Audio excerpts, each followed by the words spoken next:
to do this. So there's going to be two parts today, and there will certainly be time for a bio break in between. The first part, we're going to talk about how a normal ECG even works. How is it supposed to be capturing electrical activity that occurs throughout the heart, and how does the heart generate electrical activity? So really kind of the basics of normal cardiac electrophysiology and normal ECG interpretation. And then the second part will be kind of applying that and looking at some common abnormal ECGs, especially those that might occur in the transport environment. Okay, move forward. So today we'll just describe the important electrophysiology concepts related to understanding the ECG, how that translates to generating a normal ECG in pediatric patients, and then also be able to describe and identify the different lumps and bumps on an ECG and the communication that we use to describe that, because we will obviously be communicating to each other about ECGs on the phone, and we may not in that exact moment be able to both see the same thing. So we're going to go through the common and universal language we use to describe what an ECG looks like. So first we'll talk about the cardiac conduction system. So while, now don't tell the cardiologist that I said that the heart is really, it's just plumbing and it's just a pump. But and it's a bit more than a pump. It's a pump that's not just, it is coordinated and powered by an electrical system. And there are three types of different tissues in the heart that are related to the conduction system and actually make electrical energy. And those are the pacemaker cells, the conducting system, and ultimately the muscle. And quite simply, the pacemaker cells are the switch on and off. The conducting system are the wires that transmit that energy to your action item, which is the muscle, and that's the bulb. And don't tell the electrophysiologist that it's this simple either, because they might take offense. So we'll go through each of those tissues specifically. So the main pacemaker cell is the sinus node, or the sinoatrial node. It's located somewhere up there in the top left-hand corner of the right atrium, near the junction of the superior vena cava and the atrium. And it has what we call automaticity, meaning that it initiates an electrical impulse and is the dominant pacemaker of the heart, and does this on its own accord. So even if there were no nerves innervating the sinus node, it would still create electrical impulses and you would still have a heartbeat. And we know this is true because kids who get heart transplants, surgeons are not able to connect all those little nerve fibers to the sinus nodes, and those hearts beat on their own. There's actually a second pacemaker in the heart as well. And we don't always think about it, but it's there. And it's actually the AV node. The AV node mostly functions to delay and then relay the impulses that come from above in the atria, from the sinus node, and relay it to the ventricles. And usually, provided you don't have pathology, this is the only way that this electrical energy comes from the atria and then goes to the ventricles. So it's usually a relay station. The delay function is really important because the mechanical events of the heart follow the electrical events. So delaying the signal will allow, for example, the atria to fill with blood sufficiently before they contract. Delaying also controls how many of these impulses get to the ventricles. And this is a protective measure from, for example, having rapid ventricular arrhythmias if something were to happen in your atria. The AV node kind of serves as a bit of a protective mechanism. Now, if the sinus node were no longer to function, interestingly, your AV node could pick up the slack and function as a pacemaker, but usually it does not do this, but it can. The wires of this conduction system are called the His-Purkinje system. These rapidly conduct all the electrical impulses to all parts of both ventricles and do this fairly quickly and fairly equally, so that both your right and left ventricle contract more or less at the same time. And then finally, you have the muscles, both in the atria and the ventricles. And this is the site where this electrical energy is then converted into kinetic energy and muscle contraction. And we'll very briefly talk about that in a bit. Now, if you have both a sinus node and an AV node that can be a pacemaker, how is there not like constant competition in between them?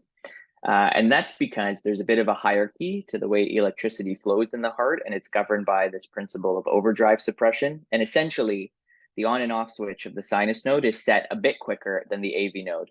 So before the AV node gets to do its own pacemaking thing, the sinus node has already sent an impulse. So that's quite simply how that works. It depolarizes quicker, it dominates over the AV node, and that's why the sinus node becomes the main pacemaker. And so now we'll talk about how this hierarchy actually flows. So back to the sinus node, that's where the impulse generates, and then it depolarizes the atria from top to bottom and from right to left. Right to left kind of makes sense. The sinus node is in the top right-hand corner of the atria, top left on your screen. And so if you think of like a stone, dropping it in the water, how those ripples kind of go outward from there, you can think about the electrical impulse kind of doing the same. And I've tried to do this with this little PowerPoint animation. This is not Oscar winning, but hopefully gets the idea of how this electrical depolarization goes from top to bottom and from right to left. Then eventually that electrical impulse hits the AV node, depolarizes the AV node, and under usual circumstances, the AV node will delay that impulse and then relay it to the ventricles. So the relay then goes through this His-Purkinje system, conducting all this electrical activity to all areas of both ventricles. And then the ventricles depolarize. And interestingly, while this all happens fairly simultaneously, like within fractions of a millisecond, there is kind of 3 steps to this. First, the septum depolarizes from left to right. And that's the same time when the atria relax and repolarize and basically recharge and get ready to accept another electrical impulse. Then the ventricles depolarize, fairly simultaneously from inside out, from endocardium to epicardium. And then and then it goes to the late depolarization of the terminal Purkinje fibers, the very, very, very ends of those conducting wires. And then finally, the ventricles have to relax. They have to kind of output that electrical energy, get back to a resting state, be able to accept another electrical impulse. And that's called a repolarization. And that happens the opposite way, from outside in. And this seems kind of very technical and detailed, but this movement of electricity is very important because it basically implicates why an ECG looks the way it does. And then we're not going to do a really in-depth, physiology discussion here about how muscles then turn electrical energy into muscle contraction. But suffice it to say that every muscle cell, not just in your heart, but in your body as well, but our focus today is on the myocardium, is polarized. There's a potential difference between the inside of the cell and the outside of the cell, and that's governed by the fact that the concentration of certain ions is not the same, certain electrolytes is not the same outside and inside a cell. There are different transporters and proteins that preferentially, for example, keep sodium outside of the heart muscle cell and keep potassium inside of the heart muscle cell. And this difference in positive and negative electrolytes, charges, creates a difference and polarizes the cell, we say. So this is why when we think about heart muscle function, why we're so worried about potassium and calcium, for example, because these are 2 prominent electrolytes, 2 prominent ions that create that potential difference. And then when the muscle receives the electrical signal, then there's a sequence of opening and closing of different ion channels, causing flux in and out of the muscle cell of different electrolytes that ultimately change that electrical signal into a muscle contraction. this is way more detail than you will have to know to interpret an ECG or to even know in the transport environment. But it's just to re-emphasize again, when we are so picky about potassium and calcium, when we have kids who have arrhythmias, this is why, because these changes in electrolytes are actually really important and can implicate how electricity flows through the heart, either normally or potentially abnormally.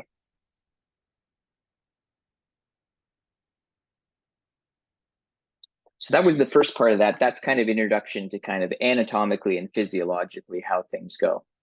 Now I'm just going to separate us, and we're going to talk about the technical aspects of the actual ECG, why those stickers are the way they are and what they do, and then we'll kind of integrate those two concepts.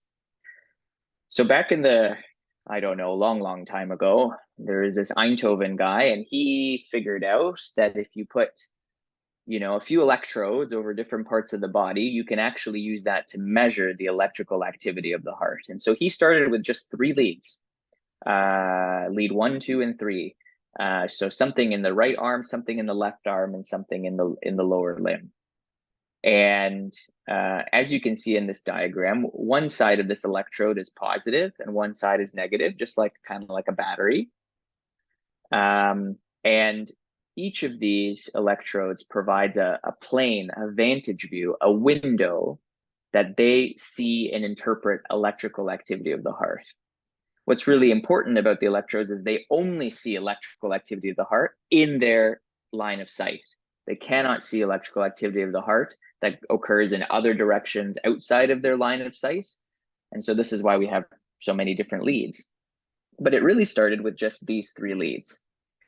And you can see that these, when you connect the dots between the different electrodes, you get different planes of view. So lead 1 kind of looks at the heart straight across horizontally. Lead 2 is kind of the vantage point from top to bottom on a diagonal, kind of looking down at the heart from the right shoulder into the left leg.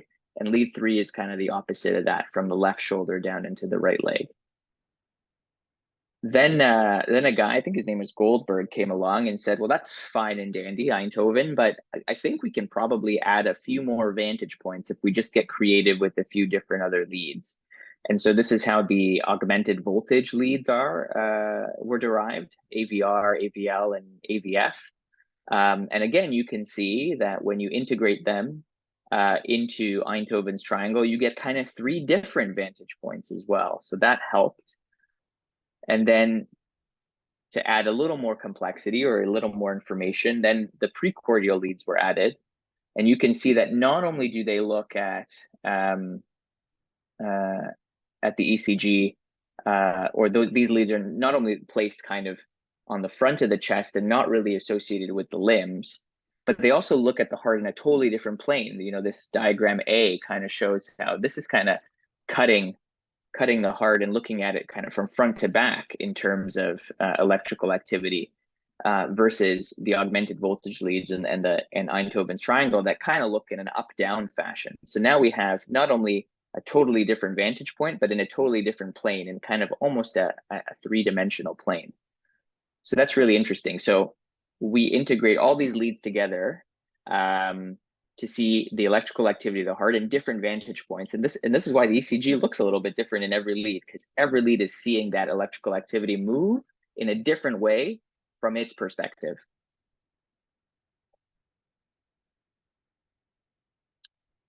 And then this is just like, I just thought this was a really nice diagram. We're going to go through this kind of more in detail, but how this electrical activity, starting from the sinus node, from top to bottom, left to right, delay and relay through the AV node, and then depolarizing the ventricles, gets seen by all these electrodes and translated into an ECG. But how does it do it? So we saw in those diagrams that each of the electrodes have a positive and negative end, and depending on how electrical current flows in relation to those positive and negative ends, dictates what it looks like, on a tracing. So for example, if a current, a depolarizing current, flows towards a positive end of an electrode, you get a positive deflection. And the opposite's true. If a depolarizing current flows away from a positive electrode, you get a negative deflection. So let's see if we can figure this out.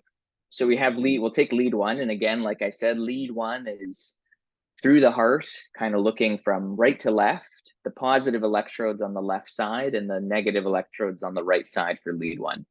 So this green arrow here is the current through the heart, the depolarizing current. This current is going exactly horizontally through, and it's going towards the positive electrode for lead one. So if anybody's willing to unmute and let me know, what do you think that would look like on an ECG?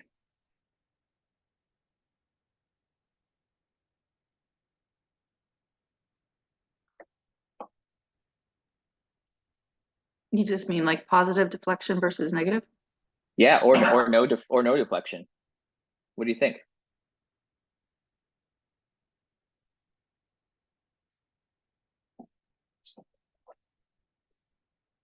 So this current's going towards the positive electrode, so it results in a positive deflection.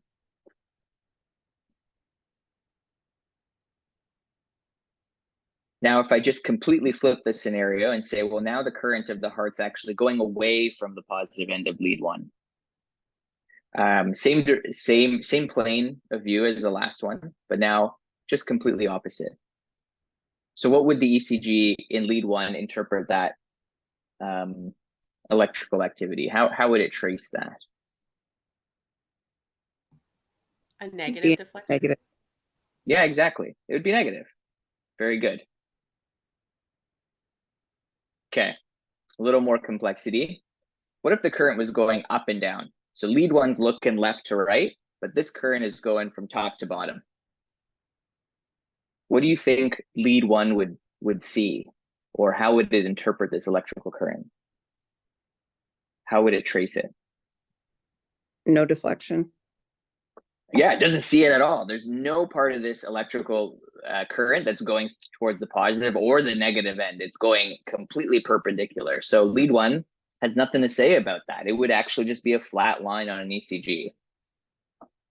Okay, and then, bonus level expert is what if this current is going diagonally towards the positive lead? So it's not going head on, it's going diagonally. What would that look like on an ECG? Would it just be dampened? Yeah, it would still be a positive deflection. Some of that current's going towards the positive end, but it's not completely. It's going on a diagonal. So yeah, there would still be a positive deflection. It would just be a bit smaller. And this is just to reinforce that what we see, the lumps and bumps we see on the ECG is not just about the magnitude of the impulse, but also the direction. So very good. So now we're going to connect the two. We're going to connect that first little part about how electricity flows through the heart, and then we're going to connect it to what you actually see on the ECG. But first, we have to have a little bit of terminology. So every little segment of the ECG has a name. It has an alphabetical designation. I don't really know why they started with P and when used QRST. I don't know why we didn't start with A. That was before my time, but here we are. So the first deflection you see is that little P wave. It then goes into this big QRS complex. And then the second deflection you see is a T wave. And then we talk about segments and intervals. Segments on an ECG are the flat lines. And we name the segments between what 2 points on ECG the flat line is. So if the flat line is between the P wave and the QRS complex, we name it the PR segment. And if the P wave is between the QRS complex and the T wave, it's the ST segment. So that's just the flat line parts. An interval is similar to a segment, except it also contains a bump in it. So the PR interval contains not just the PR segment, but the P wave. Same thing with the QT interval. This is the one we talk about a lot. It's the QRS complex, actually has two bumps in it, the QRS complex and the T wave. And so the QT interval actually goes from the start of the QRS to the end of the T, okay? So when you hear people say segments, intervals, those are very meaningful words. They mean very different things. And while this picture shows a very nice QRS complex where there's an initial downward deflection, a big upward deflection, another downward deflection, and then it goes back to the baseline, you'll see that you don't actually see this in every single lead of the ECG in a completely normal heart. So they're not all the same. And this is where you'll find that, you know, while we are all talking about QRS complexes, sometimes you don't see a first downward deflection. There's no Q, it's just an up and a down. And so some might just say that that's an RS because there's actually no Q. Sometimes you see this bunny ear pattern that you see in E, and people might say that that's an RSR prime pattern. It still means a QRS. It's just technical electrophysiology jargon. So they mean very similar things. They're just picky about terminology. So we're going to integrate the two. So I brought these pictures back of the heart, my award-winning animation, and then we're going to use the vantage point of lead one as an example, and then we're going to see how this electrical activity results in what you see in lead one on an ECG. So this atrial depolarization, remember, flows normally from top to bottom and from right to left. So I've drawn kind of the sum of all forces here in this yellow arrow to show that really this current is going from top to bottom, right to left, kind of diagonally downwards, and the perspective of lead one is here on the top of the diagram. So what do you think that looks like? What do you think atrial depolarization then would look like in lead one?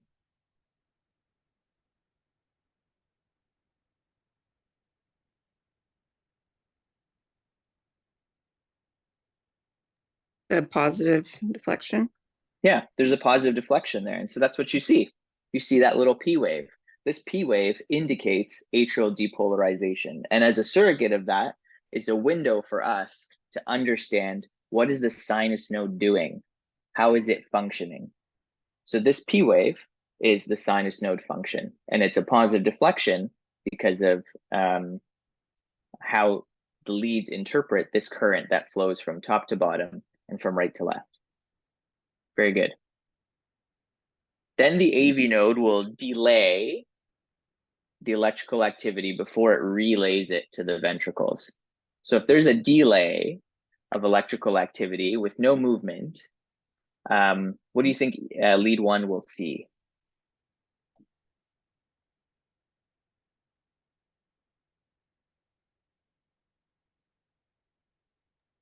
It'll be flat.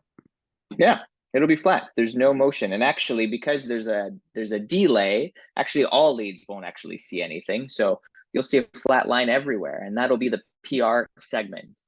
And so this segment, its length, its presence, tells us a little bit about AV node function. It tells us about the delay function. And then after, if we see evidence of a ventricular depolarization or not on the ECG, it'll tell us a bit more about the AV node's ability to relay to the ventricles. So then we have this relay happening, and the ventricles depolarize, but they depolarize in 3 phases. So first, the septum goes from left to right. So you can see the sum of all forces is kind of not completely horizontal, a little bit diagonal, but away from the positive electrode. So this becomes a negative deflection. This is a Q wave. It tells us about septal depolarization. You don't see Q waves in every part of a normal ECG. And again, that's just because of the vantage point. Some leads, the plane that they're looking in, the window that they're looking through to see this electrical activity, they don't really see this septal depolarization all the time. It might be perpendicular. So you won't see Q waves everywhere. And then the ventricles depolarize both simultaneously from inside out. But now the electrical activity is going everywhere. So how are the leads supposed to interpret this? So the leads kind of interpret this in terms of what we call the axis, which is the sum of all forces. So even though you have ventricular depolarization happening everywhere, you've definitely got a thicker heart muscle on the left side than the right. And so the electrical activity is a bit higher on the left than the right. And if you were to sum all those forces, you kind of get this top down, right to left, instantaneous electrical force. And this is why the QRS that gets generated is usually a big upward deflection, okay?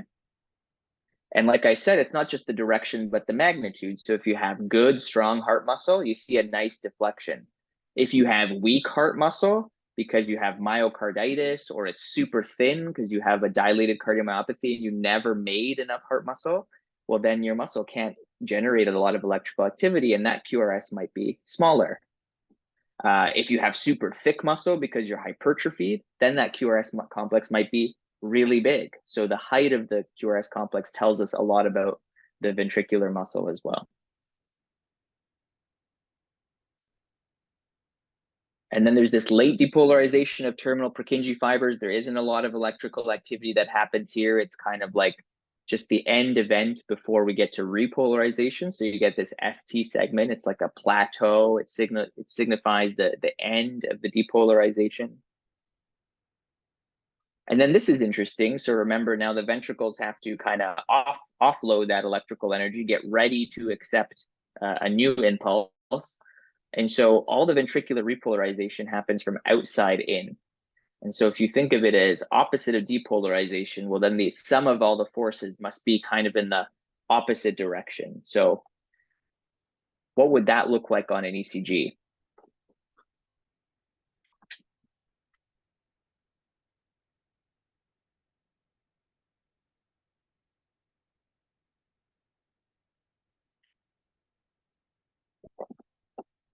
This one's tricky because you might be inclined to say, well, the electrical activity is going kind of in the opposite way of the QRS, so you'd get a negative deflection. But interestingly, it's a positive deflection because it's a repolarization. It's like an opposite electrical force. So you get the opposite direction and an opposite force, so it ends up being actually a positive wave.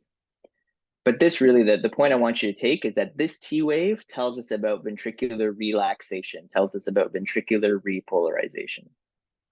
So P wave, sinus node function, PR interval, AV node function, QRS, ventricles, and T wave, ventricle depolarization, and T wave, ventricular repolarization. And we just did this in lead 1, but every other lead is seeing the same flow of electricity from their own vantage point. And this is why every lead looks a little bit different. You can see in this ECG, this is a completely normal ECG, but you can see that the QRS complexes are not all the same height. You can see some are down going, and that's completely normal from that vantage point. And you can see some are bigger and some are smaller. Even the P waves and the T waves as well. And that doesn't mean the heart's abnormal. It just means that that ECG is interpreting the electrical activity differently from the vantage point that it's looking at. And so just to kind of underscore this, I've taken AVR. So the lead of AVR, its positive part is up in the right shoulder. So if we have atrial depolarization that again normally flows top to bottom, right to left, what is that P wave in AVR going to look like?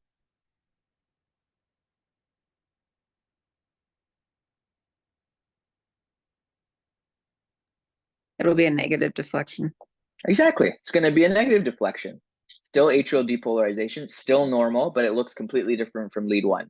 And that's only because AVR is looking at the heart from a different window. It's kind of looking at it from the bottom up into the right shoulder. So it sees the electrical activity different. Okay. This is really hard to put together. Like, this is a whole unit in medical school, and even then people struggle with it. So and this is not that you have to be experts to totally, understand an ECG from every vantage point, but I just wanted to give you an appreciation for why things look different and can be completely normal. And why putting the stickers on, as you can see, the electrodes don't know which one's AVR, AVL. And this is why the sticker placement is the way it is, and it's so particular. If you put the two ends of the AVR connections in totally different ways, those electrodes won't know any different. They'll still look at the electricity between the positive and negative, but you'll interpret that incorrectly because the stickers weren't placed in the right spots. Great. So now you have this ECG. how are you going to read it? Because it's, you know, multiple lines, lots of ups and downs, can be very confusing. So as with all things, it's really important to be systematic. In this part, we're going to talk about a very academic systematic approach, and then I'm going to tell you a bit later in a transport environment how you can do this, you know, a little quicker and make it work like 9.9 times out of 10. But really, when I look at ECG, when I have the time to cozy up with a coffee and look at someone's ECG, these are the things I'm looking at. I'm looking at the rate, rhythm, the QRS axis, the sum of those instantaneous forces, and the alphabet, which really just means looking at the rest of the lumps and the bumps in a systematic fashion. The most important part of all this is you can't just look at the numbers at the top of the ECG. That's a computer algorithm that's trying to interpret the traces that it has on the paper. And in a very perfect ECG, it might be very close, but we always have to confirm some of those numbers, especially if there's some motion artifact or if it's an abnormal rhythm. Those computer algorithms don't work very well. So we'll start with rate. Now, I don't know if you guys ever noticed this like tower, this box at the start of the ECG on the left-hand side of the paper. It's actually a very important box. And this box tells you that the ECG is calibrated to be the right paper speed. So the speed at which the paper comes out of the ECG is actually defined. And that it tells you that the height and the width of the lumps and bumps that you see on the ECG are of a certain measurement. So the paper speed is 25 millimeters a second, meaning that an ECG is a rhythm strip is 10 seconds. That's 10 seconds of recording. So this tower needs to be 5 small boxes wide. If that tower is 5 small boxes wide, that'll mean that the rhythm strip is 10 seconds. It'll mean that every big square between the dark lines is 200 milliseconds, and it'll mean that every small square is 40 milliseconds. And this is important because then I can tell you how long, for example, the QT interval is. The height is in millivolts, and 10 millimeters is 1 millivolt, and that's 10 small boxes or 2 of the big boxes. So this tower has to be 2 big boxes high. And that tells me that if I were to measure, for example, a QRS complex, I would know how many millivolts that was. You can change this. You can make the paper go as fast or slow as you want. You can make the boxes as high or small as you want. You shouldn't, because it makes it difficult to interpret. The most common thing that happens sometimes is when the QRSs are all running into each other, especially in the precordial leads, V1 to V6, people make the tower calibration smaller because they want the QRSs to look pretty so that they're not touching each other and running into each other. And that's fine, but then I just need to know that that's happened because now 1 millivolt is not 10 millimeters of paper. 1 millivolt is less than that. So how do we translate this into figuring out the rate? Well, there are a few ways to do this. Knowing that the standard paper speed 25 millimeters a second, you can either take 2 tall peaks, 2 R waves, and you can count the amount of small boxes in between. Take 1500 and divide it by those small boxes and you'll get the heart rate.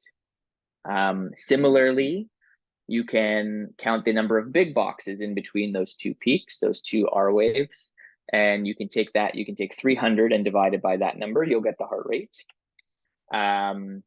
Another way you could do it is you could say, well, the ECG is 10 seconds. So if I count the number of QRS complexes from left to right on the paper, and I multiply that by 6, I'll get a good estimate of my heart rate. That actually works. That's actually a really helpful thing to do when you have an irregular rhythm and the distance between the R complexes are different. So you're like, which one am I going to count the boxes in between? This one's smaller. This one's, the interval here is bigger, interval here is smaller.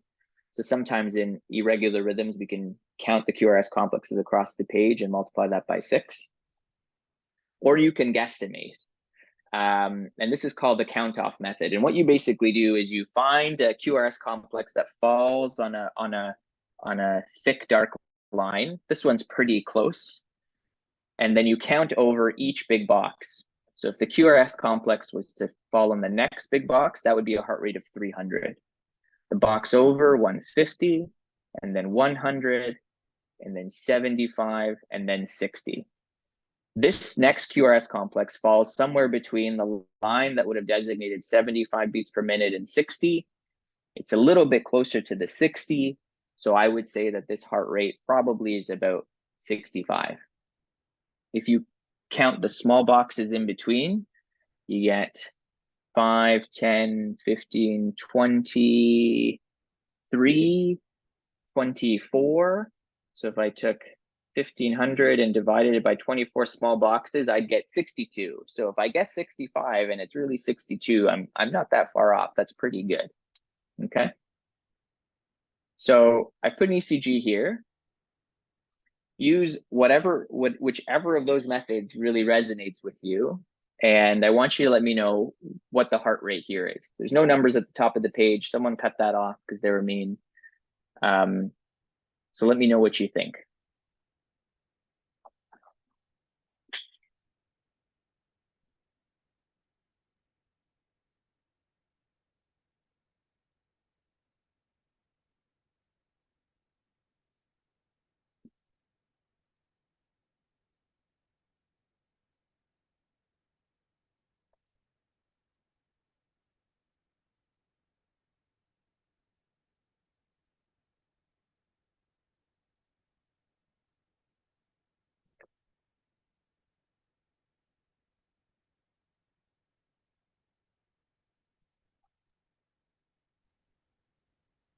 Between 110 and 120?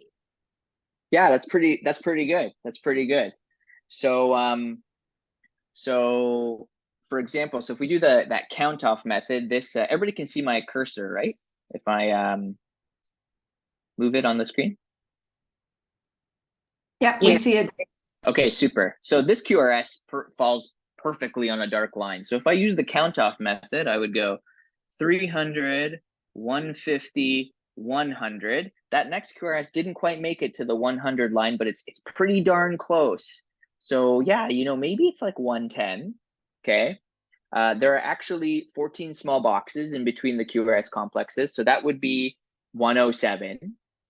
And if I count the number of QRS complexes across the page, there are 19 of them. And if I multiply that by 6, I get 114. So really, no matter which way you cut it, you kind of get something, close to 110, which is good. The difference between saying the heart rate's 107 and 114 is almost never going to be important. So just to show you that no matter which way you like to do it, you'll probably get a good estimate. And then you can always check your answer with the number at the top of the page. And if it's really off, you should probably do it again. Okay, so cool. So that's rate. Very good. Rhythm. The most important thing that we need to know about the rhythm is if the sinus node is in control of the heart, if that dominant pacemaker that should be in control of the heart is in control of the heart. And there are 3 things. So we call this normal sinus rhythm when the sinus node is in control of the heart. The P wave axis is important, but we're not going to talk about that. The 2 things that we really need to figure out in ECG is, does every QRS have a P wave before it? And does every P wave end up in a QRS? If that's true, that means that the sinus node generated a beat. It went through the AV node, it got delayed and relayed, and that ended up into the ventricles. And if that happens, then I know the sinus node is in control of the heart. They must all be true. Otherwise, the sinus node might not be the pacemaker. Okay.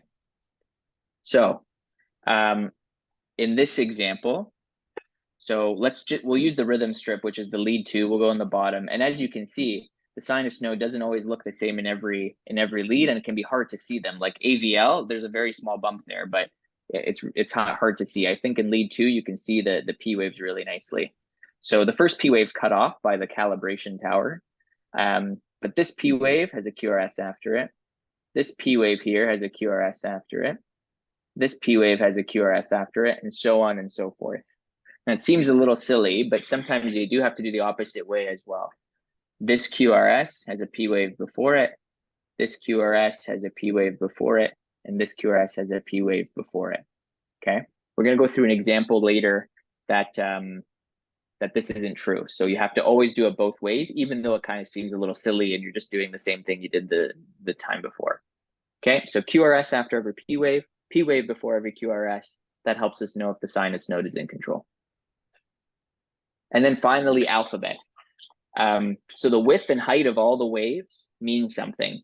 Height is in millivolts and width is in milliseconds. And we talked about that. One small box is 0.1 of a millivolt and one small box horizontally is 40 milliseconds. And really, when you look at ECG, you should systematically go through every segment and every height. But, and there are age norms that let us know, what's too big, what's too small, what's too long. But there are a couple that are really important that we run into critical care a lot. And that's the QRS duration. So knowing if the QRS is wide or narrow is really important in distinguishing different types of tachycardia, and that has important management decisions. So wide QRSs make me think that maybe the beat's coming from the ventricle, and that's a ventricular tachycardia.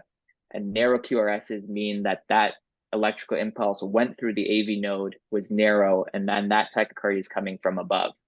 And I probably don't have to tell you guys that SVT and ventricular tachycardia have very different therapies. So it's really important. And we'll reinforce this in our abnormal ECG talk in just a bit. And there are age norms for how wide QRSs should be. As you get older as a child and more become an older teenager and closer to adult age, you can have a QRS up to 120 milliseconds. That's 3 small boxes, and that would be normal. But in neonates and small infants, it's actually no bigger than 90 milliseconds. So really no bigger than 2 small boxes. So you can see how potentially sometimes people get caught and think, well, the QRS is 110 milliseconds in this neonate. That's normal because they see adults and older children all the time, and that's actually abnormal. It might even look narrow on an ECG, but it's really not. And that's the difference between that neonate having SVT and ventricular tachycardia. And then the second one that's really important is the QTC duration. We see this a lot in ingestions and overdoses. And so you measure the start of the Q and to the end of the T wave, and we have to, the C in the QTC is correct it. We have to correct it to the RR interval that precedes it. We take the square root of that. And again, there are age norms, but certainly anything over 500 milliseconds is like abnormal until proven otherwise, and over 480, regardless of if you're male or female, is abnormal and needs some thought. And then the last part of the alphabet that's actually pretty important is the P waves, and knowing if they're there or not, if you can see P waves or not, and where they happen. If they happen before the QRS, like in the first line of V1 here, very clearly there's a P wave before a QRS. But in the second line, there actually isn't a P wave before a QRS. The lump you see before is actually the T wave, and the P wave is falling right after the QRS. There's this subtle little bump, and those mean 2 very different things to me. So we'll talk about that in abnormal ECGs. And then I just wanted to highlight a couple other things that are completely normal in young children on ECGs. One is that you'll see the T waves in the first 3 precordial leads, V1, V2, V3, can be flipped downwards in young children. And this is completely normal. The T waves start upgoing when you're first born in the first week of life. V1, V2, V3, the T waves flip. And they stay that way until about preteen adolescence, where they start flipping upwards from V3, V2 to V1. So you could even still see a 14 or 15-year-old with the flip T wave in V1, and it means nothing abnormal. In the adult setting or in older patients, we might be concerned about myocardial ischemia if you have flipped T waves, but in this setting with no other evidence of that, this would be completely normal. We call this a juvenile T wave pattern. And the second thing you sometimes see on young children is you see this bunny ear pattern in V1, this RSR prime pattern, and this is completely normal as well, and not a cause for concern, especially when it's just isolated to to V1. So if you see these two patterns, especially in young children, don't be surprised if someone says, actually, that's completely normal, that's fine.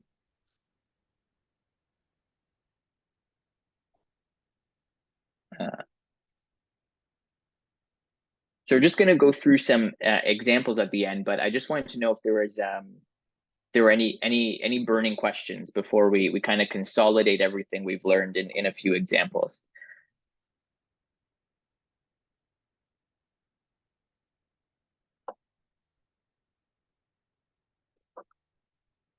Okay, we'll move forward. If questions come up, please do ask them.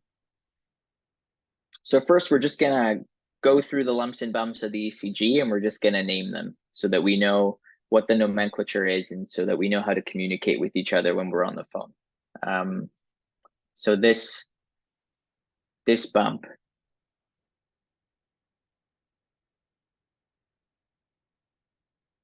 there are unfortunately no prizes, just my deepest respect and appreciation. We have to plan that for next time, Cynthia, maybe like a bottle of wine.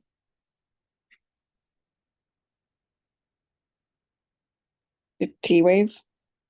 Yeah, that's a T-wave, very good. T-wave, awesome.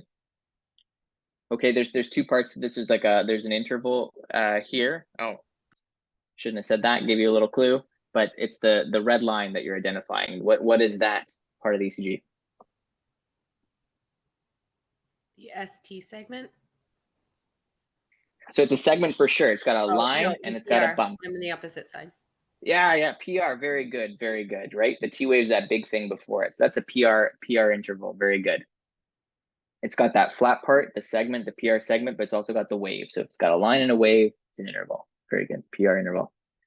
Okay, this little bump here. P-wave. P-wave, very good. This big squiggly up and down thing. QRS. Very good. It's a QRS complex. Awesome. And then this interval goes from the start of the QRS to the end of that next wave. QT. Yeah, that's the QT interval. Very good. Okay, you know your lumps and bumps.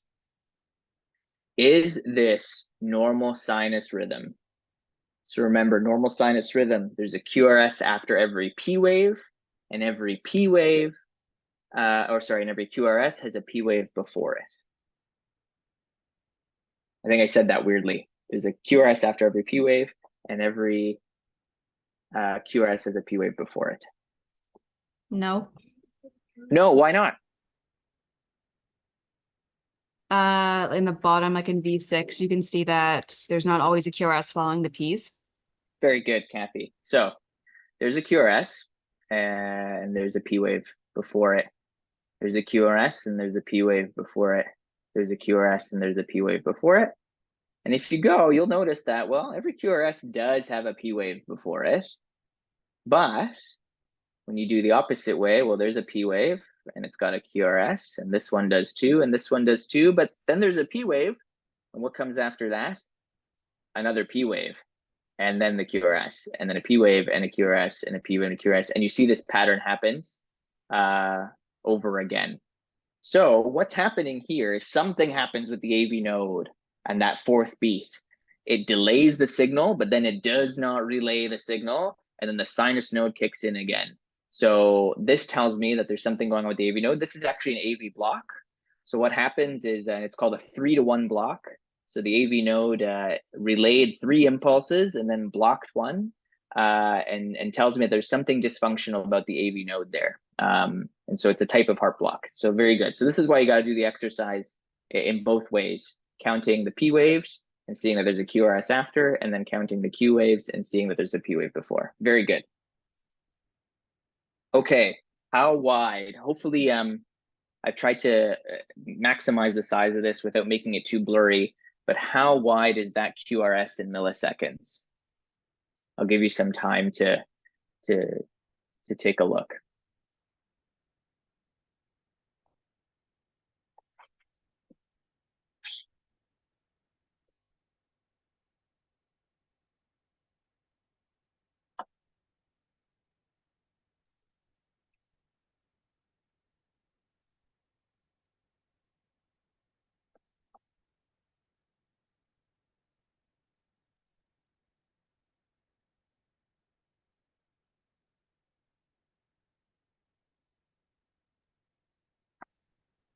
So is it like 3 little boxes then? So like 0.12? I really need to magnify this. So if it was 3 boxes, you'd be right. It's 120 milliseconds. Actually, 2 small boxes. So if you this one, if you can see my cursor, the Q falls on this first thick dark line, and to the Yeah. end of the S, it's actually only 2 small boxes. Oh, So yeah. that would be 80 milliseconds. Yeah, that's why it's sometimes I gotta take a really close look. I figured out I can zoom it. All good now. There you go. Yeah. Oh, perfect. I did a little animation. There's your little red line. That's 2 small boxes. That's 80 milliseconds. And doesn't matter how old you are. That's a really normal QRS duration. Very good. What's the QTC duration? Shelly, you can redeem yourself with your Zoom.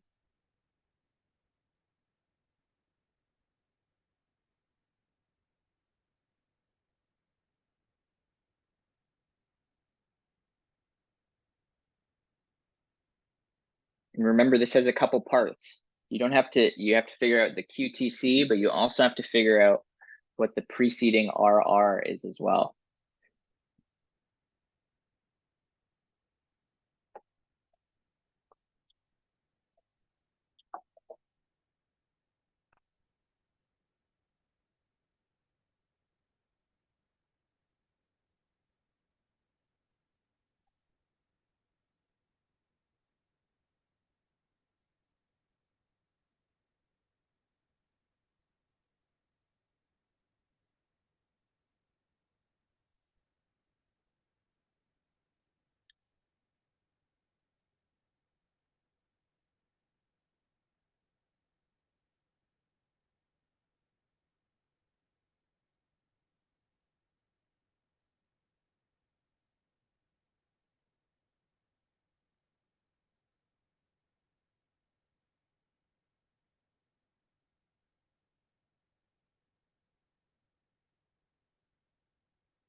We'll start with the QT. Did anybody get a chance to figure out how long the QT segment is?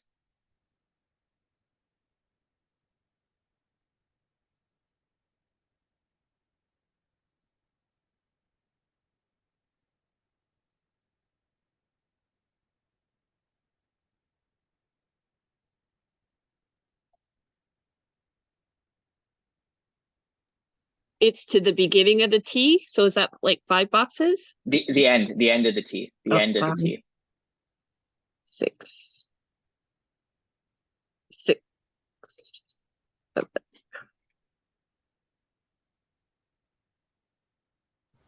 Nine boxes.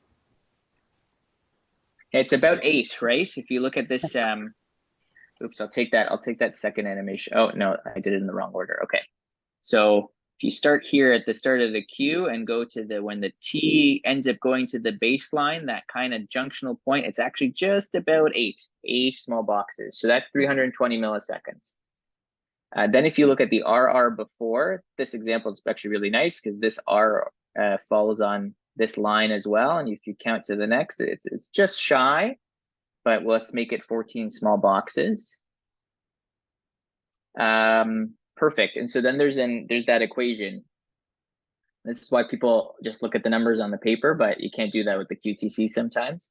So you take your QT segment and you divide it by the square root of the RR that comes before it, and you get 428. Okay.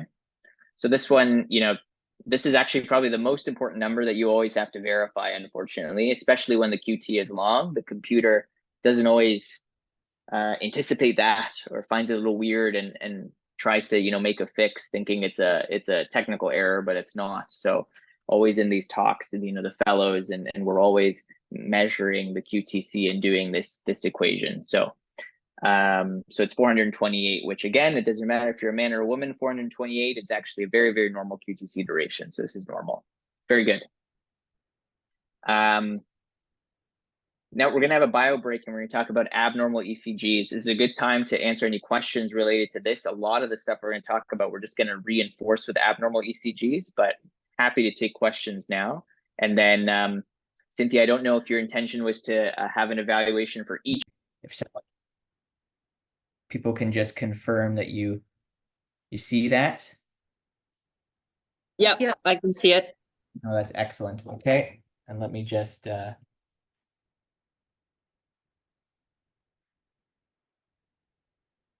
Perfect. And you can hear me okay still with my headphones in? Yeah, we hear you well, Dave. Great, perfect. Okay, so part two. This initially we had planned this to maybe be asynchronous and to do a part two at another time, but we found this time to put it together. So we'll have a lot more time, I think, for some discussion and review of some abnormal ECGs, because there's a lot of reiterated content for reference. So we should be able to fly through that. So really now, in the next, really shouldn't take us an hour. So hopefully I can give you some time in your busy days back, but we'll just describe some common abnormal ECGs that you'll encounter in critical care transport. And I'm going to give you my approach to reading an ECG quickly, and don't tell cardiology. Like we just talked about how I said we have to do this systematically, rate, rhythm, axis, alphabet, not looking at the numbers at the top of the report, verifying everything. And this is really good if you're the electrophysiology or cardiology consultant, where you can grab your ECG and a nice cup of coffee and cozy up in your favorite nook and go through it and without interruption.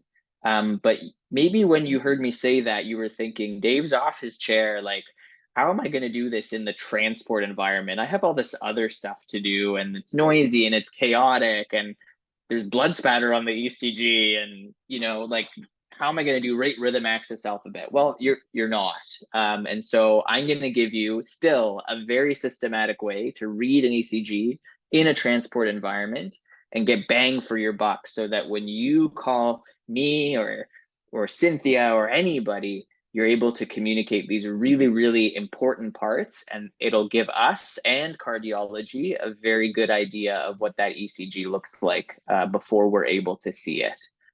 So you're going to look at the rate, and you're going to figure out, is this fast or slow? You're going to look at the QRS, and you're going to figure out, is this wide or narrow? You're going to look at the rhythm, and you're going to say, is this regular rhythm or is this irregular rhythm? You're going to look at P waves, and most importantly, figure out, are they present or not? There's no P waves anywhere to be seen on the paper.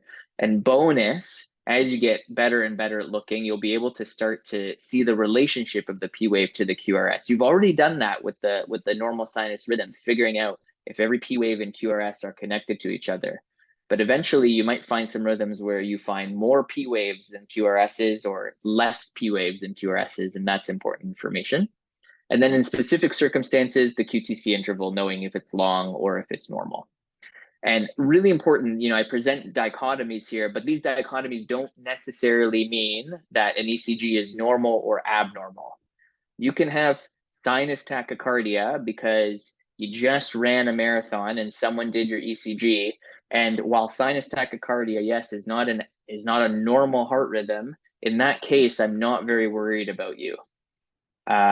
Same thing with a wide or narrow QRS. There are certain patients who have had cardiac surgery, and because those surgeries were close to the AV node or where the wires of the initial conduction system are, they may have a wide QRS at baseline, and that's totally fine. It's totally normal. That's much different than another scenario. So just because something is wide or narrow or fast or slow does not automatically mean it's normal or abnormal. It's just communicating information. So we're going to use this approach. So, this was just a reminder, if we hadn't done this right after the first talk, that the ECG is calibrated, and that normal ECG calibration is important for accurate interpretation. So the paper speed being 25 millimeters a second means that the rhythm strip is 10 seconds. And that this little calibration tower is 10 small boxes tall, means that 10 millimeters is 1 millivolt. So that's just a reminder, little reference slide. So rate, we're not going to talk about. We talked about this. You guys did it. You nailed it. And there's different ways you can measure the rate. You can either use the small box method, the big box method. You can count the QRS complexes along the rhythm strip and multiply by 6, or you can do this count off method, this guesstimate method. So I'm not going to ask you guys about the rate again because you guys did it. I actually found this really cool diagram online that showed the 3 different methods in a rhythm strip and used color. And, you know, if you're more like me and very much a visual or tactile learner, this really summarized the 3 approaches for me really nicely. And you can see how you kind of get the same heart rate no matter what method you use. So yeah, so hopefully that's helpful, or just another way to show that information that we talked about for measuring the rate. So that's rate. And then what's fast and what's slow? Well, you guys know this. It's age specific, and I think you guys all have little cards or you know, memory tools to help you figure out what's fast and what's slow. So there's no point memorizing it. It's not valuable information to put in your brain. There's a lot more other things that you can put in there that are more useful. So just have those references available. Okay, QRS wide or narrow. So again, quick reminder from the last talk that this QRS talks about or summarizes the instantaneous electrical forces that are generated during ventricular depolarization, and they tell us about ventricular function. And then the other thing that's really important about the QRS, that we hope that the QRS comes after the AV node delays and relays the electrical activation to the ventricles equally. Okay, that's just stuff we've already talked about. And when we measure the QRS, we measure from the start of the QRS complex to the end of it. In this example, this is the same example we just did. It was 2 small boxes. Now, the QRS complex is really important if it's narrow or wide. The narrow QRS complex tells me that both ventricles depolarize simultaneously. And for that to happen, the impulse, the electrical impulse, had to originate above the ventricle, supraventricular, and pass through the AV node. Then both those bundle branches of the His-Purkinje system, the wires, had to conduct equally fast. And then finally, the muscle had to conduct the electrical current equally fast in the right side and the left side of the heart. Okay, so narrow QRSs tell me the electricity came from above the ventricle, and it doesn't have to be the sinus node, but it came above the ventricle, passed through the AV node, got delayed and relayed, and then both bundle branches, both wires functioning fine, equally fast conduction of electricity, and then the muscle equally conducted that electricity and had a contraction. If there's an issue with any of those 3 things, either the impulse doesn't come from above the ventricle, doesn't pass through the AV node, doesn't get conducted equally fast to the bundle branches, or the muscles don't conduct equally fast in the right or left, the QRS may be wide. Okay, it doesn't really give me much more information than that, but most commonly when we see a wide QRS, we're most concerned that the impulse is coming from below the AV node, i.e. the ventricles, which would mean that you have a ventricular arrhythmia potentially, and we all know that that's not very good. So narrow QRS tells me about where the impulse is generating above the ventricle, going through the node, and tells me also about bundle branch function, but that we're not so concerned about if you have some bundle branch block. I'm most concerned that the impulse would not be coming from above the ventricles.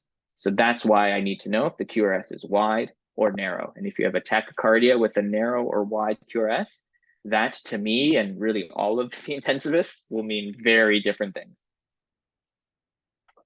So what's wide and what's narrow?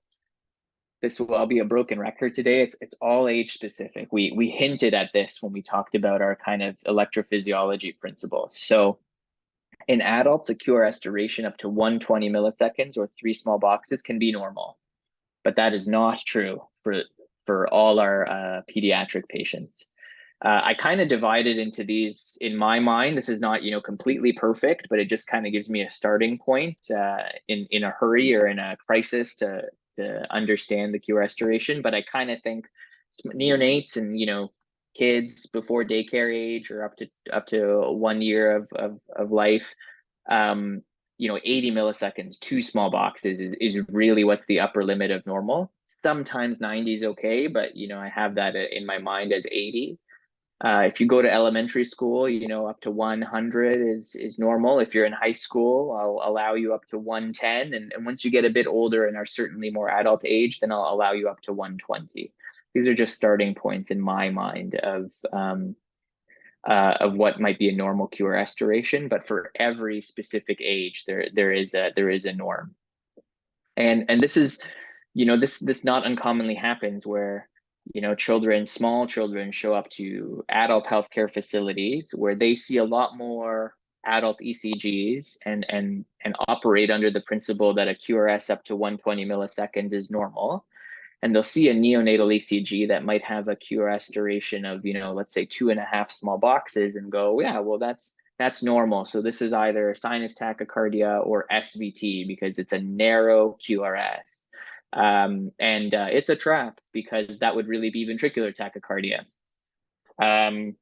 The other unfortunate thing with neonatal ventricular tachycardia is that there's a small proportion, about 10 or 15%, that are also responsive to adenosine. So even if they get treated at SVT, that tachycardia gets aborted with adenosine, but then does come back. So there are a couple unfortunate, holes in the Swiss cheese that people fall into thinking the neonate has SVT when they don't. So at the very least, if you can measure the QRS duration and say it's 80 milliseconds, it's 2 small boxes, even if you don't remember if that means it's wide or narrow, that is more than enough information in the transport environment to be able to ascertain. Okay, so QRS, wide or narrow. So I didn't, again, this is programmed to potentially have this presentation not in line with the last one. So I was going to talk about doing a QRS duration here, but we won't go through the motions because I really want to get to our abnormal examples. But if you look at this closely, you'll see that it's 2 small boxes. It's 80 milliseconds. You might look at this ECG and go, well, this is very obviously wide, but always, trust but verify. And if you look at this ECG, you'll see that, oh, this is bordering on 2.5, 3 small boxes. And for a 2-year-old, really, their QRS shouldn't be really much bigger than 100 milliseconds. So this is definitely a wide QRS. And then we have to have discussions about, does this patient have ventricular tachycardia?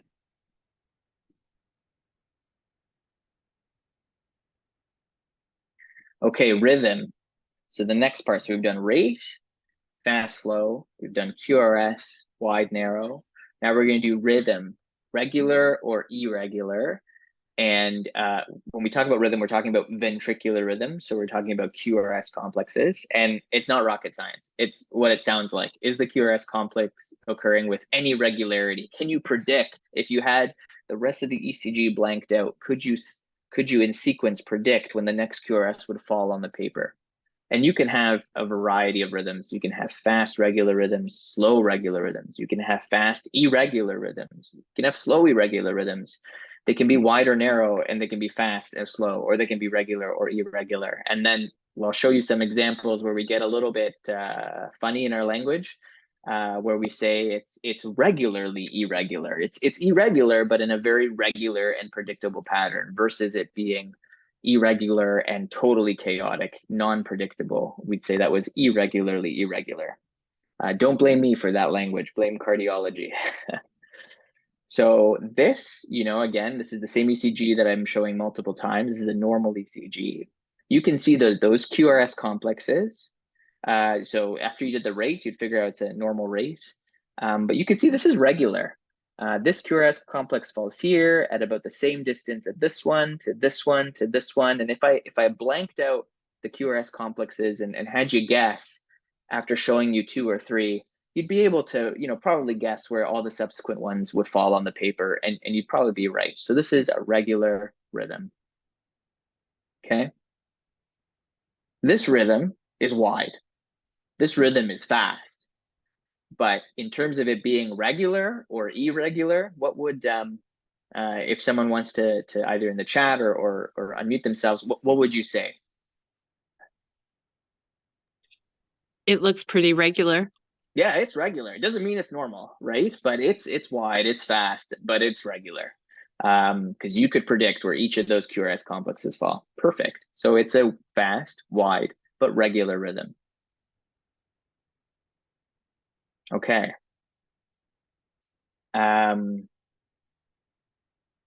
This one, is it regular, irregular? Could you predict where Regular. every QRS fell? Regular. Sean, what do you think? Would you be able to tell where if I blanked out the QRSs on the paper, would you be able to predict where each of them would have fallen in sequence? Yeah, because it's like 3 QRSs followed by a dropped beat, and then 3 QRSs followed by a dropped beat. Very, very good. However, if you didn't know that beat was going to be dropped, you would have missed that on. So it's irregular because there's a QRS that gets dropped. However, this is one of those irregular rhythms for the exact rhythm for the exact reason you identified. It's very clearly 3-to-1, 3 QRSs and a dropped one, 3 QRSs and a dropped one. But because you've dropped QRSs, it makes it an irregular rhythm. Okay. And then this one is like, hopefully we never see this in pediatrics. Very rarely, very rarely we might. But this is highly irregular. You can see that these QRSs, they seem to be okay a certain distance apart, but then it gets really wide, then it gets narrow again, and then a bit more narrow, wide again, and then these QRSs are all much closer together than the ones before. It starts to widen again. The distance between them widens even further. Then it's narrow for 2 beats. It widens again. It's total chaos. So this is irregular, and you can't even predict how irregular it is. It's irregularly irregular. This is atrial fibrillation. So we will almost never see this in pediatrics, aside from some very rare patient populations. Okay, but this is the classic kind of irregularly irregular rhythm. So now we've done fast, slow, wide, narrow QRS. Is it a regular rhythm or an irregular rhythm? And then finally, P waves. First, we'll talk about if they're present or not, and then how are they associated to the QRS. So again, reference slide, we literally talked about this 20 minutes ago, but atrial depolarization goes from top to bottom, right to left. That generates the P wave on the ECG. And knowing where they are in relation to the QRS, or if they're even there on the page or not, tells us about the function of the sinus node and where the pacemaker of the heart is, which pacemaker is driving the rhythm of the heart. So again, this is still not rocket science. Being if P waves are present or absent and where they are is exactly what it sounds like. So here again is our reference to our normal ECG. You can see, first of all, you can totally see P waves. You can see I've got 3 bumps, and I can definitely say one's a P wave, one's a QRS, and one's a T wave. And then when you go through it, you can very clearly see that every QRS has a P wave before it, and every P wave has a QRS after, and they all seem to be the same distance from the QRS. None of the P waves go missing. This all looks good. This will be hard to do on Zoom, so just take some time to look at this ECG and see if you can identify P waves and where you think they might be. This pink bar on the bottom will then show you after, but I'm just going to give you a couple minutes to look at this ECG and see, first of all, can you see any P waves at all? And then if you can, do you think that there's a relationship to the QRS complex or not? Meaning the P waves are kind of doing their own thing, or no, very clearly those P waves are conducting to the QRS. I'll take a couple minutes just to look at the 3 lines of this ECG.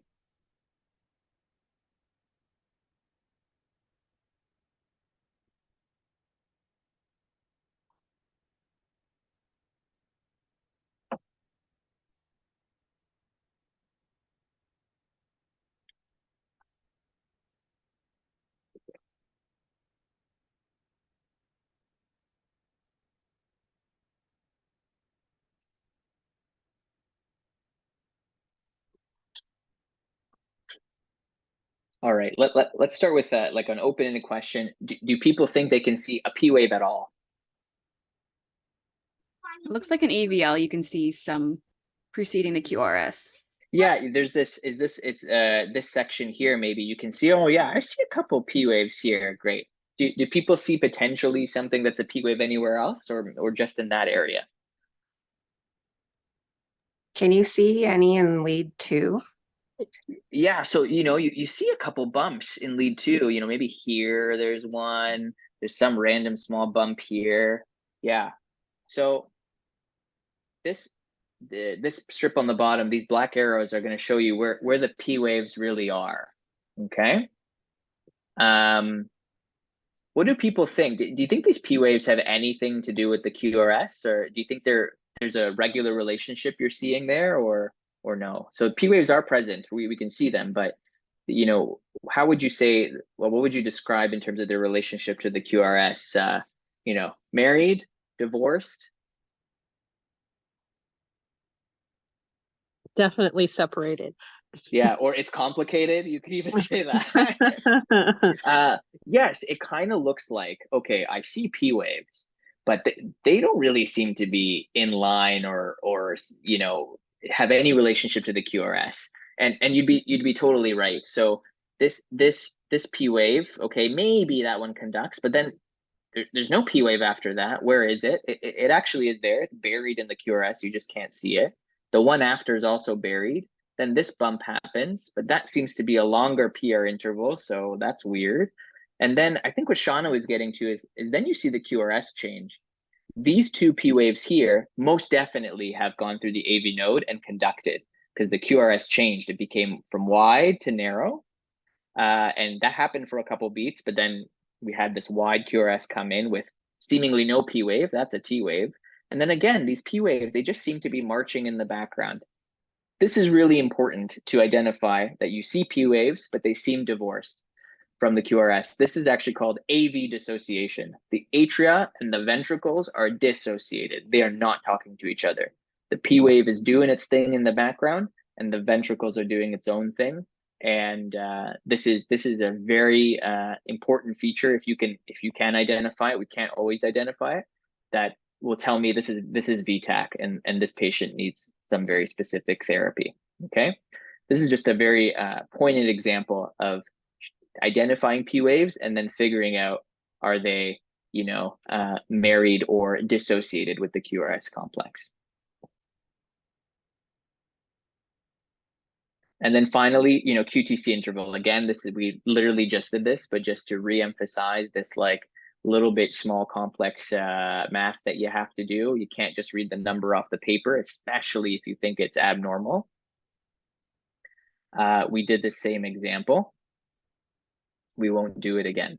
So now I want to go through some examples where we're going to go through our still systematic, but bang for our buck approach to reading the ECG in the complex transport environment, where we're going to look at the rate, the QRS width, the rhythm, P waves, and maybe the QTC interval if we find nothing else wrong. Okay. So this is the 16-year-old girl. She has to come to Mac because she's in Fergus and they don't have an inpatient pediatric facility for her. She's totally stable. So our team's going to go pick her up, bring her here, bring her to the emerge. She fainted at a triathlon. So use the chat or and Cynthia can let me know, or just unmute yourself, but let's go through our approach. So first, let's go through rate. What is the heart rate?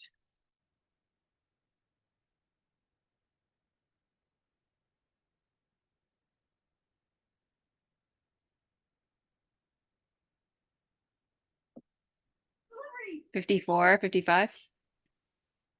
Yeah, I think that sounds right. Yeah, how did you do that one, Shauna? Which method do you like? The quick one. Count the amount of beats in a 10-second strip. Okay, perfect. Times Yeah, so you would have 6. gotten 54. Yeah.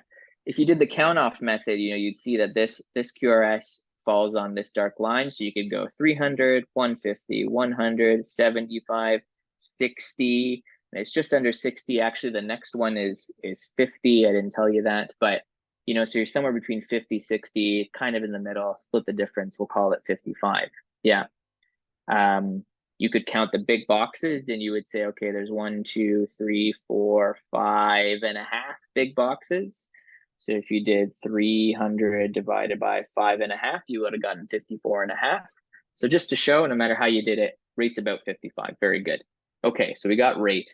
Fast or slow? Well, we'll have to figure out for our age group what this is, but you know, it's not wickedly slow, but technically, you know, heart rate under 60 in a young adult or an adult would be a bradycardic rhythm. It might be totally fine. She might be stable. She might be a fit athlete, and when she's resting, her heart rate's 50.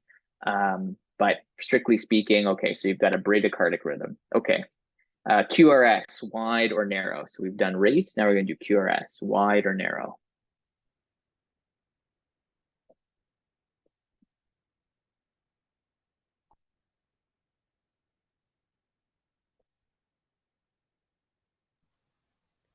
A bit narrow. Yeah, it's narrow. Can you, Sharon, can you get, I think that was you. Can you give me an idea of how many milliseconds, if you're able to do that on your screen or see it well enough? I can't zoom in on mine, but it seems to be like 2 to 3. I Yeah, think it's my best yeah, small boxes.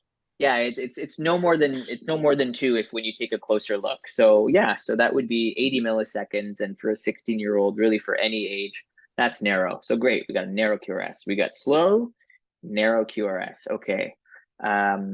What's next? Rhythm, regular or irregular? What do you guys think? Does this look like a regular rhythm you can predict, where every QRS falls if you were to go one at a time? You wouldn't miss any. There wouldn't be any dropped. Yes, regular. Very regular, super regular. So it's slow, it's narrow, and it's regular. P waves. Are there P waves present or absent? And then as a second part, do you think every P wave is conducting to a QRS? I see a P wave with every QRS. Yeah, very good. And do you see a QRS with every P wave, Shelley?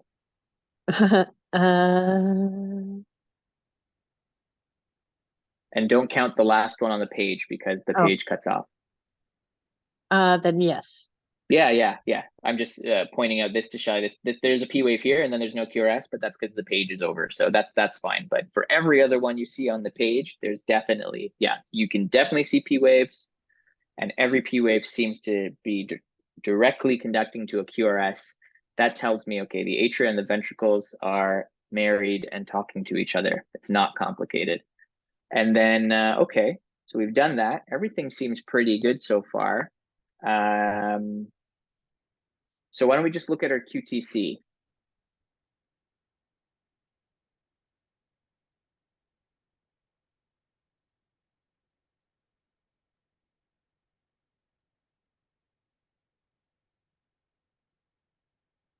If you look at this one here in V5,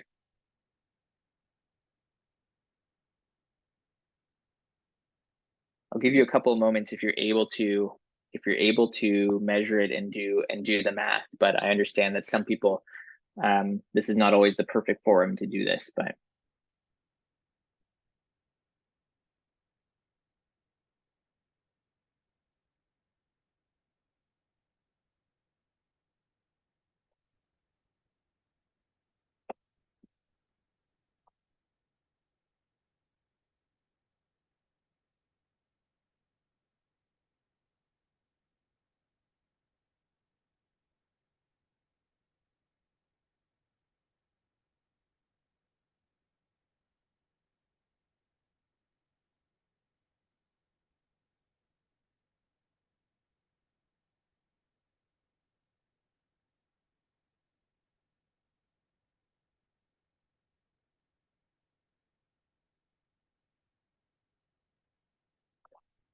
So if you had the page in front of you and you were able to do, the distance of the Q, start of the Q to the end of the T, and then correct it to the square root of the distance between the two R waves before it, you'd actually find that this QTC is 700 milliseconds, which which to me is indicative that this patient has a congenital problem of their conduction system until proven otherwise, and she likely has a long QT syndrome. And the reason she probably fainted because she had ventricular tachycardia, and luckily self-aborted. So this patient would need to eventually go over to sick kids, see electrophysiology, get some specific testing to prove this theory, including genetic testing. And this is a class 1 indication for actually an implantable cardioverter defibrillator, because this could happen again and she needs to stop exercising, which is really unfortunate. One rule of thumb, it doesn't always work perfectly, but there is a bit of an eyeball method to the QTC. And what I do is to kind of heighten my suspicion that the QTC might be long, is if you look at where the T wave, falls in between the two R's, if that T wave falls at the halfway point or more, you should be suspicious that the QTC is long. So if you look here in lead 3, this is a great example. The distance between these two R waves and the peak of the T wave definitely falls past the halfway point. That to me would then kind of say, okay, I need to measure that QTC. And in certain scenarios like, toxicology and ingestions, or, fainting, syncope, arrhythmias, we always measure the QTC regardless of what our eyeball kind of method tells us. But even just a quick look will help you just say, oh, that looks maybe a little long. I should double check and verify that. So prolonged QT. Very good. Okay, so this is an ECG of a 12-year-old who came with palpitations. So let's do our approach again. So let's talk about rate. Maybe we speed it up a bit. We do rate and QRS. So fast, slow, and if it's wide or narrow.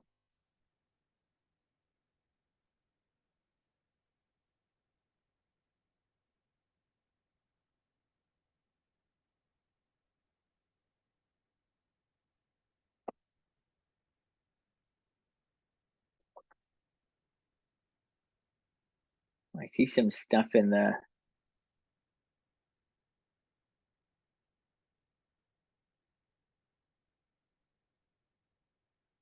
chat.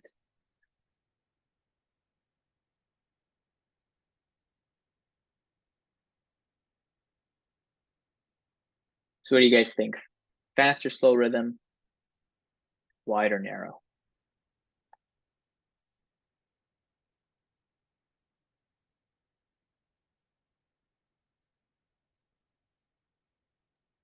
Fast and wide. Yeah, it's fast. Sorry, this is not the most perfect printout, but if you even, counted the QRSs across the paper, you'd have 1, 2, 3, 4, 5, 6, 7, 8, 9, 10, 12, 13, 14, 15, 16, 17, 18. Oh my God, 19, 20, 1, 2, 3, 4. You'd have 24. So 24 by 6, that's 144. So for a 12-year-old, that's not a normal heart rate. That's pretty fast. And yeah, it's very much wide. It's more than 3 squares wide. So this is a fast and wide rhythm. Awesome. Regular or irregular?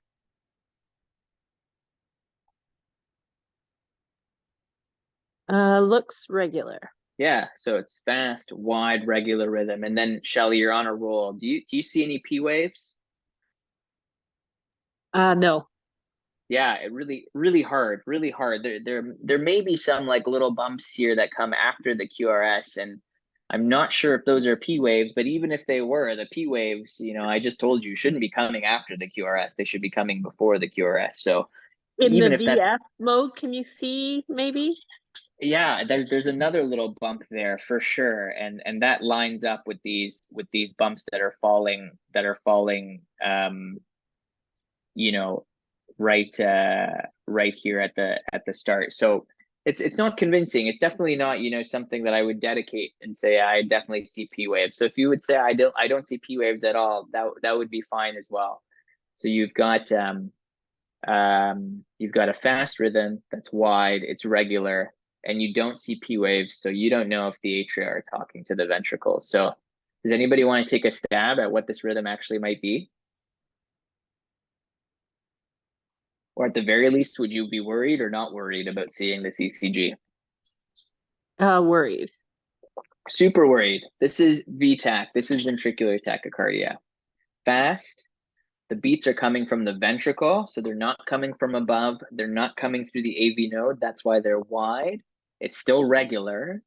And you have some evidence that there's a dissociation between the atria, the P waves, and the ventricles. They don't seem to be talking to each other. So this, you know, really is VTach until proven otherwise. And then how we treat this in the patient totally depends on how stable or unstable they are. If they're completely stable, if this kid came with palpitations, they might very well be reading a book.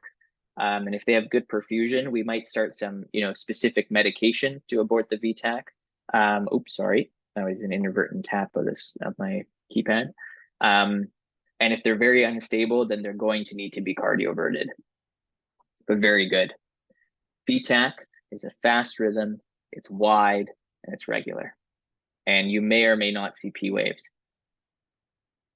Okay, this is a scenario that happens, you know, 2 or 3 times a year, where there's a newborn. This is a 4-week-old newborn. They've gone for a routine newborn check at their family doctor. Someone has auscultated the heart or felt the femoral pulses, and boy, oh boy, did they think that heart rate was not normal.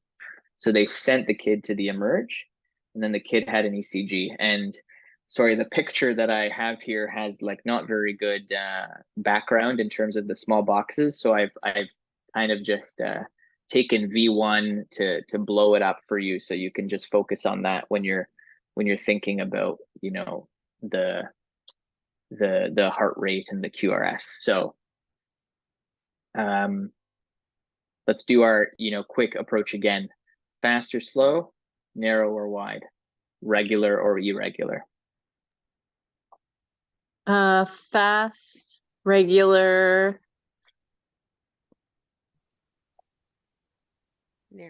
narrow. Yeah. Yeah, very good, guys. Good collaborative effort. Totally fast. So you can see here, it's close to 300. If I count this off, 300 would be if the QRS fell right on this next dark line, and it's just the small box after it. So it's like 250 potentially. And I don't even know how many QRSs are across the rhythm strip, but certainly there's got to be like 30. So so that's fast for sure. 250 is fast for anybody. Definitely narrow. This QRS is really just under 2 small boxes, so that's less than 80 milliseconds, and even for a neonate, that's narrow. And yeah, very regular. You can see where every QRS falls, you could predict that. None of them are missing. That's regular. Okay, P waves, present, absent.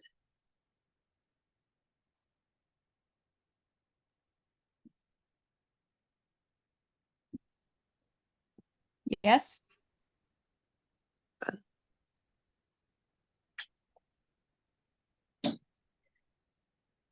Yeah, this is a tricky one, and you will sorry, give me 1 second. This is a tricky one, and we will debate this you know, sometimes for centuries about if we see P waves or not. It's really, really hard. That's why I blew up this rhythm strip of V1 just to focus on that, because it can be really hard in this sorry, a little bit grainier ECG to see P waves. It's hard. And if anything, I have a question about if there's a little bump at the end of the QRS. You can see one there pretty clearly, and you can maybe convince yourself that there's a little bump at the end of the other ones. So maybe that P wave is coming after this downward bump here. That's a T wave. And and a P wave should never be downgoing in V1. So that wouldn't make sense to be a P wave. So there isn't a P wave, but it is narrow. So what that tells me is that this fast rhythm, even though the sinus node is not in control, it's still coming through the AV node. So the impulses are still coming from the atria. It just might not be the sinus node, okay? So we've got a fast, narrow rhythm that's regular. We're not really convinced that we see P waves, but because the rhythm, the QRS is narrow, we know that the impulses are coming from above. And we won't go through the QTC here, but the QTC is normal. It can look like it's a bit prolonged, but when you correct it to the RR interval, because the heart rate's so fast, it'll be a normal QRS.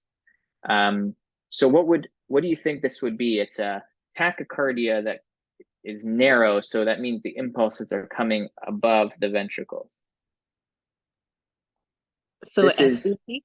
Yeah, exactly. This is supraventricular tachycardia. Very good. So this is what SVT looks like. You're going to have a fast, narrow rhythm. You may or may not see P waves, and it'll be regular. This is SVT. Okay. Know that by convention, well, any rhythm that comes from above the ventricles would be supraventricular. So is sinus tachycardia supraventricular tachycardia? Yeah, it is technically, but when we talk about SVT, we talk about a very specific disease process where there is a abnormal connection in the AV node, and basically what's happening is there's a little microcircuit of electricity just going in circles around the AV node, activating it, bypassing its delay function, and just relaying to the ventricles. And this is why the P waves, you don't really see them. And if anything, sometimes you see them after the QRS, because that little microcircuit shoots off electricity through the AV node down to the ventricles and then backwards up and fires the P node kind of as collateral damage. So sometimes you see the P waves retrograde, but not always. So this is SVT. And again, what you're going to do in the transport environment to this patient, after you talk to us on the phone and you communicate, listen, I've got a fast, narrow, regular tachycardia and I don't see P waves, and to me it looks like SVT, then we're going to talk to you about, is the patient stable or unstable?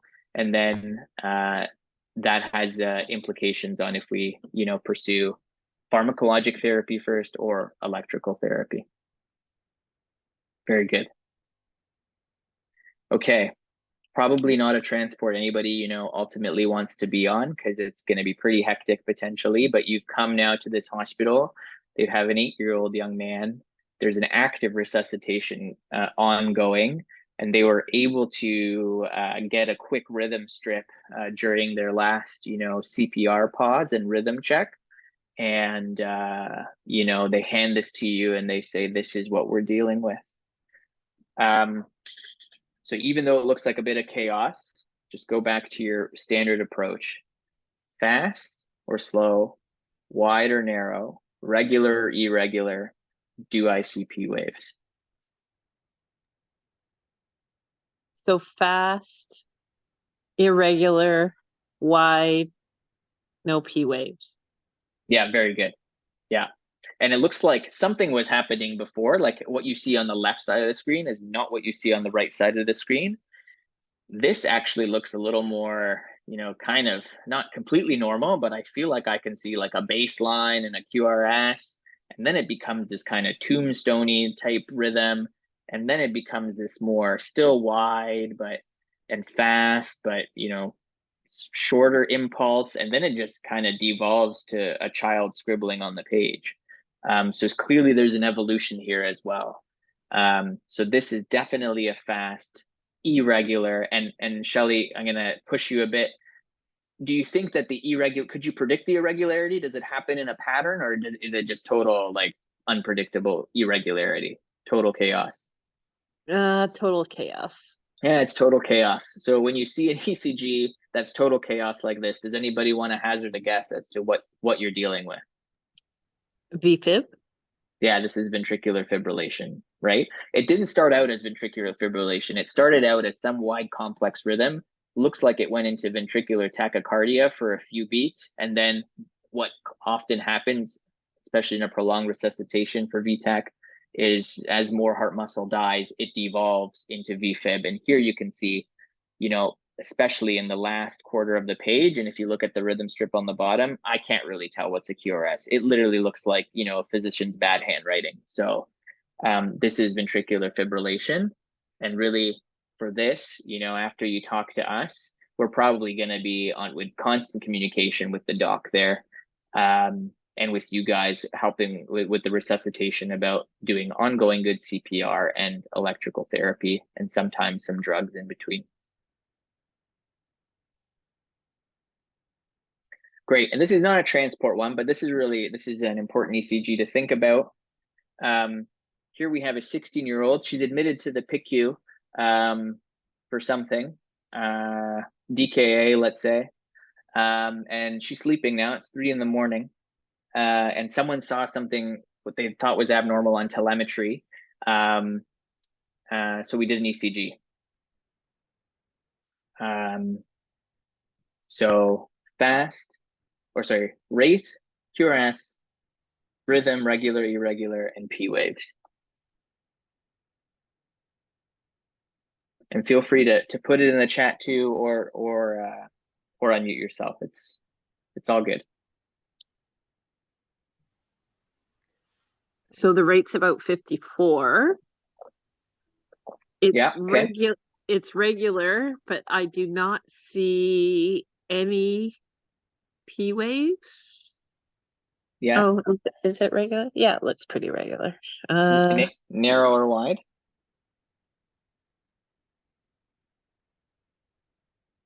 Hold on.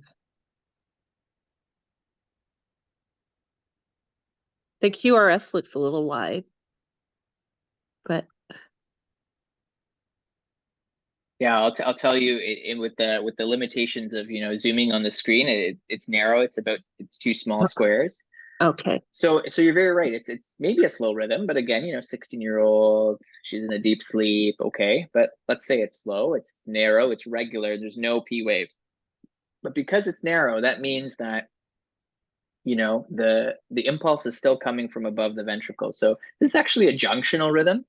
So this is one of those moments. Remember, I told you in the first part that if the sinus node is really depressed, i.e. in some, you know, teenagers or fit athletes, especially when they're in a deep sleep, the sinus rhythm becomes so suppressed by the parasympathetic nervous system because it's in such a relaxation mode that the junction, the AV node, which we also call the junction, the AV node,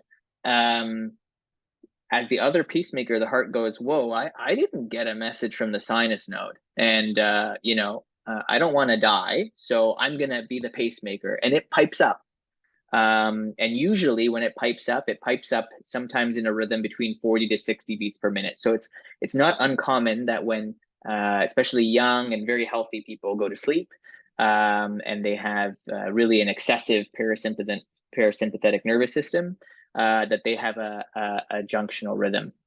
I had a moment in fellowship once. It was super crazy. It was like bridge calls nonstop, and I finally got a time to rest, and I actually fell asleep through one of the pages, and found out later from the staff who was you know, did the call for me and was very understanding. And I looked at my watch, and my heart rate at that time was 40. So we had this joke that I didn't go to the bridge call because I didn't have a perfusing rhythm. But that's probably what happened to me. I probably went into a junctional rhythm. So we can see this commonly. And then, you know, this is just the last example because, you know, we give adenosine a lot, and you might be giving adenosine in a transport environment. And I want to show you an example of where adenosine, while it can be therapeutic for SVT, sometimes things look like SVT, and we give adenosine and then we actually get the right answer. So what's happened here is, so how adenosine works, it basically shuts off the AV node and it blocks it. So that way, any electrical impulses from the top of the heart do not go through the ventricles, and the atria and its electrical current has a way to reset. It's basically like unplugging and replugging, you know, your electronic device. That's what adenosine does to the heart. And when it does that unplugging, seeing what the rhythm is in the atria helps us know if it's SVT or not. So if it's SVT and it's an arrhythmia that's happening within the AV node, a haywire circuit, once I shut the AV node off, that should stop the arrhythmia. What you see here after the adenosine was given is you see these like sawtooth, you see this like wave pattern. This is actually the atria still in an impulse. And this is actually a rhythm called atrial flutter. This is a big haywire circuit that goes through the entire atria. Adenosine won't stop this arrhythmia. It'll stop the arrhythmia from conducting to the ventricles, but won't stop the atria from fluttering. And this will actually need to be cardioverted. But this is, I just wanted to give you an example that, you know, doing the ECG when you're giving adenosine will also give you a lot of information. So you might hear us talk about this if we're doing it on a transport environment. We'll tell you, okay, before you give the adenosine, make sure we're running at least a rhythm strip, if not a full ECG, depending on what we can get on the child, because this information will be helpful to us. Okay, so hopefully that has provided you a starting point to being able to read and understand ECGs. You know, do it in your daily clinical work when we have ECGs as practice. Bring them to me, bring them to Cynthia, bring them to any of the staff if you want to go through it and reinforce this. You know, I certainly would be happy to do this with you. And yeah, happy to take some questions now. And please provide feedback so that if this wasn't good, I can try to do it better next time, please. And thanks everybody for your participation. Thank you so much, Dave. That was awesome. I'm going to put the recording on pause so that people can speak up and ask whatever questions they like.